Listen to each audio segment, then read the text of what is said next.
एकाठी बसिले राजस्व मंत्री सुरेश पुजारी और नगर उन्नयन मंत्री कृष्णचंद्र महापात्र जमी किणाबिका समस्यार समाधान खोजिले। केवल दुई मंत्री बसिलेनी उच्चस्तरीय बैठक में उन्नयन कर्तृपक्ष आईजीआर रेरा कर्तृपक्ष सह जमी किणाबिकार संपृक्त थिबा समस्त अधिकारी को बसाई घाटिले। जमी जमा किणाबिका बेले कहीं उपजुची समस्या लोके निजर आवश्यकता थिला बेले कहीं निजर जमी खंडक बिकी न पारी हैरान होउछंती। केउ नियम अटकाउची किए साजुची प्रतिबंधक आ बुझु बुझु जना पड़िला जे पूर्व सरकार आईन सठिक तर्जमा होई नथिबारु दशा भोगुछंती लोके। अधिकारी स्तर रे एहाको अधिक द्वंद्व कर दिया जाईची। बिना कारण रे बिना एसओपी रे लोकक जमी को प्लॉटिंग तो केतेबेले अपार्टमेंट करूच कही जटिलता भीतर को ठेली दिया जाउची। सेतिलागी आईन तर्जमा लगी बसिथिबा बैठक रे एसबुर अनुधान होईची आ समाधान लगी अंटा भिड़िछंती सरकार। नगर उन्नयन विभाग और आईन विभाग को आईन रे आवश्यक संशोधन सह चलित विधानसभा भितर ही एसबु प्रक्रिया सारिबा को परामर्श दिया जाईची।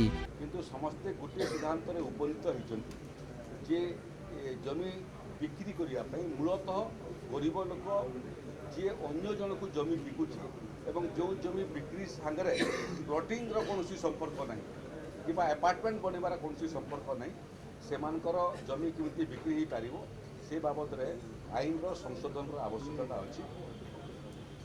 नगर उन्नयन विभाग एवं आईन विभाग को ये परामर्श दिया चलित विधानसभा अधिवेशन समय जो जो आईन परिवर्तन कि संशोधन आवश्यकता अच्छी यथाशीघ्र उपस्थापित करेंगे।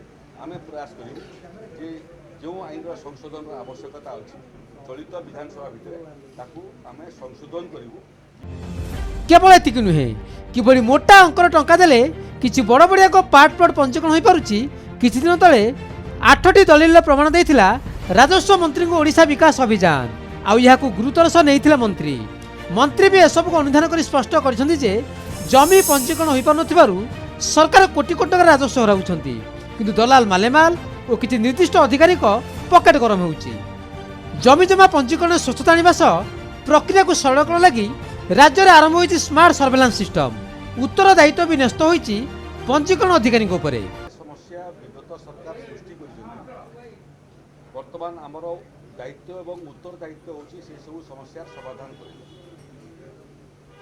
एबे जमी बिक्री को लेकर जो समस्या सब ओडिशा रे सृष्टि सेटा आईन को अध्ययन कला परे मते लागिला जे आईन ठीक करी तर्जमा न करिथिबा जोगु जो जमी सब बिक्री ही पारिबो से बिक्री उपरे मध्य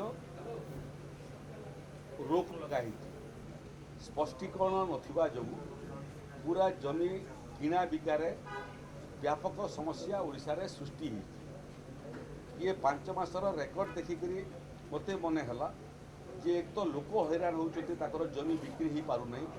द्वितीय रे सरकार मध्य राजस्व 100 कोटी टंकार राजस्व मध्य हरउछथि। लोक नहले मध्य बड़ बड़िया बिल्डर माने लक्ष लक्ष टका देई तांकर जमी को पार्ट प्लॉट मध्य रजिस्ट्रेशन करि देउनी। दुधरे कि मंत्री महोदय कहितले जे ठीक अछि जदि से भलिया कोनसी रजिस्ट्रेशन होछि आपण गोटे प्रमाण मते देखांत एवं से प्रमाण देखैया पई आमे इमिडिएटली किछिटा दलिल बाहर करथिलु विभिन्न सब रजिस्टर ऑफिस जोडा पार्ट प्लॉट रजिस्ट्रेशन होछि। मंत्री कहिले जे आमे आर तर्जमा करी देखिबा। समस्या आज उपजिছে এটা বিগত সরকারৰ সমস্যা।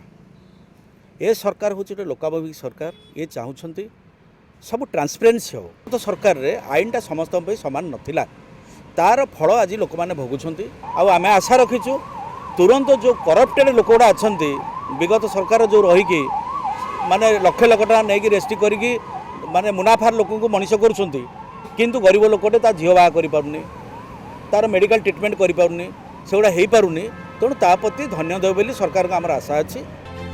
लोके पार्ट प्लॉट किणा बेकार अंकुश लगे दिन बेस हंतसंत है जदि बिकिब फुल प्लॉट नचेत केबे रेरा अनुमति आण तो केबे बीडीए लेआउट अप्रुवाल आण कही सब रजिस्ट्रार ऑफिस दौड़ाऊँ लोक एमती साधारण चाषीटीए उपाय शून्य हो बाध्य बाधकतार कम दर में बिल्डर को सबुतक जमी बिका बाध्य होता।